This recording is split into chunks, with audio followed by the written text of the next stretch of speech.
Myanmar is set to get a boost in humanitarian aid, but hopes of ending violence and access to detained State Counsellor Aung San Suu Kyi appear to be bleak. That's despite a highly anticipated visit by Asean Special Envoy Prak Sokhonn that wrapped up today. ENVOY with this report. More humanitarian help is on the way for those displaced by violence since last year's military coup. That appears to be the most concrete outcome from ASEAN Special Envoy Prak Sokhonn's three-day trip to Myanmar.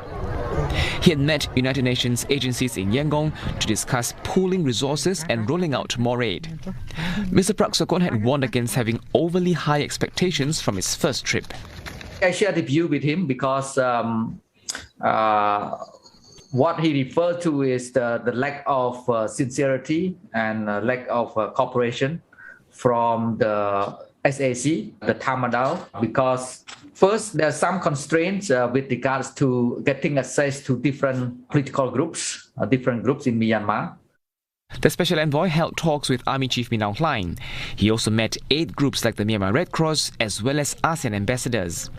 But noticeably missing are meetings with some key stakeholders. Sources tell me that Mr. Prak Sokhonn had tried to meet detained State Counsellor Aung San Suu Kyi's lawyers, but Myanmar declined that request, saying that Ms. Suu Kyi was on trial. The envoy was also supposed to meet former First Lady Su Su Luin, a member of Ms. Suu Kyi's National League for Democracy. The authority informed the delegates just shortly, with a short notice, that she got COVID-19 positive, so he could not meet her. So that is unfortunate. The envoy ended up meeting with only one political party, the People's Party, founded by Kokoji, a former ally of Ms. Suu Kyi. Mr. Kokoji is a prominent activist from the 88 generation who has been generally silent since the coup. Protesters in Myanmar believe the envoy is favouring the military during this trip, which was meant to facilitate dialogue among stakeholders. Another key aim was to create favourable conditions for ending violence in Myanmar, a major piece of a peace plan agreed on by ASEAN last April. If we look at the broad priorities of the 5-point consensus, cessation of violence, if that is in itself a criteria, again, the question to be posed is, has the violence stopped? Have the killings stopped? Violence such as airstrikes in villages continue. But the envoy says his trip is a positive step towards peace.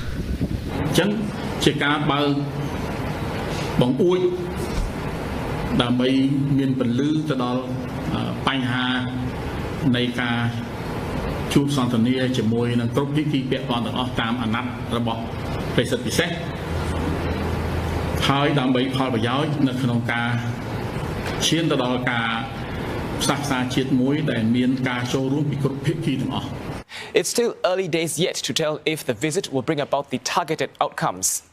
I'm told that Mr. Prak Sokhonn was informed that the first batch of the COVID-19 vaccines under the COVAX scheme, which is meant to help countries in need, may reach Myanmar by the end of the month. Sources also say that the envoy may be planning his next trip to Myanmar in the middle of the year. Leung Wai Kit, CNA.